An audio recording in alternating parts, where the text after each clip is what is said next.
My name is Eugene Weir. I'm a restoration project manager for the Freshwater Trust.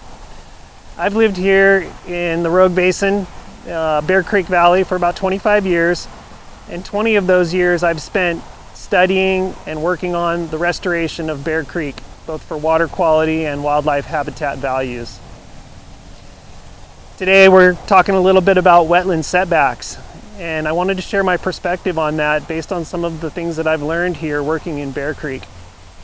Bear Creek is Southwest Oregon's most urbanized water body, and at one time it was one of the most impaired water bodies in the state of Oregon. It is now considered one of the most improved water bodies in the state of Oregon, largely because of conservation practices that have been going on for the last couple of decades that have really resulted in improved conditions in the creek. However, this stream faces a challenge that many streams throughout Oregon and the Pacific Northwest face. It's warming up, and it is warming up because of land changes, mostly loss of riparian habitat, and connectivity to its floodplain, where it gains the water that actually helps to sustain that riparian habitat. So when we think about wetland resources, they're often on the edge of the floodplain. They're sometimes disconnected from the stream in the sense that fish cannot swim into them. But hydrologically, they are still connected to the stream. Many of them discharge water through surface connections to the stream, and others discharge water hydrologically through the ground to the stream. One of the tremendous benefits of that water from these wetlands, which are often formed by seeps and springs, is that that water creates cold water pockets on Bear Creek. And that's one of the main things that's allowed salmon and steelhead to persist in a stream like Bear Creek over the years, despite its warming trend. So fish are able to move through warm water, but they can find cold water pockets to rest in.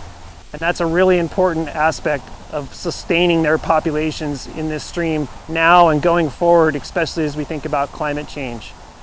So when we think about our wetland resources, even when they're not connected directly to the stream course or what we think of as the riparian corridor, they're still playing an important role in benefiting water quality and fish habitat in the main stream itself. But there's a lot of other reasons to protect these wetlands and create setbacks around them. Even when fish are not accessing the wetland directly, the food that fish eat is also growing here. So things like damselflies and dragonflies, they're large food items for fish and for birds. They're mostly growing in still water environments off the stream channel.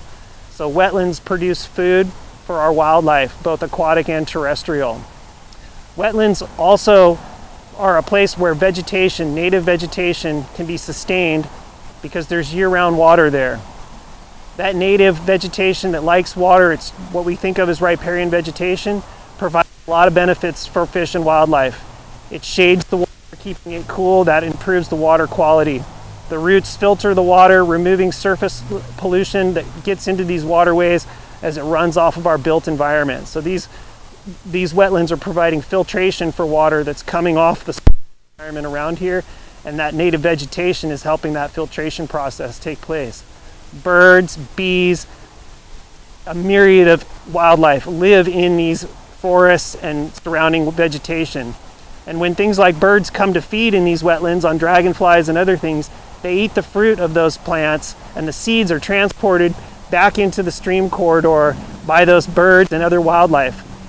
That has a real big benefit to the stream corridor, because when we get wiped out by a fire or a flood, that seed source that comes from off the stream can actually be an important part of repopulating the stream with native vegetation that's appropriate for it. So these become sort of source areas, and being off the main course of the stream, they're less likely to be disturbed by floods in particular.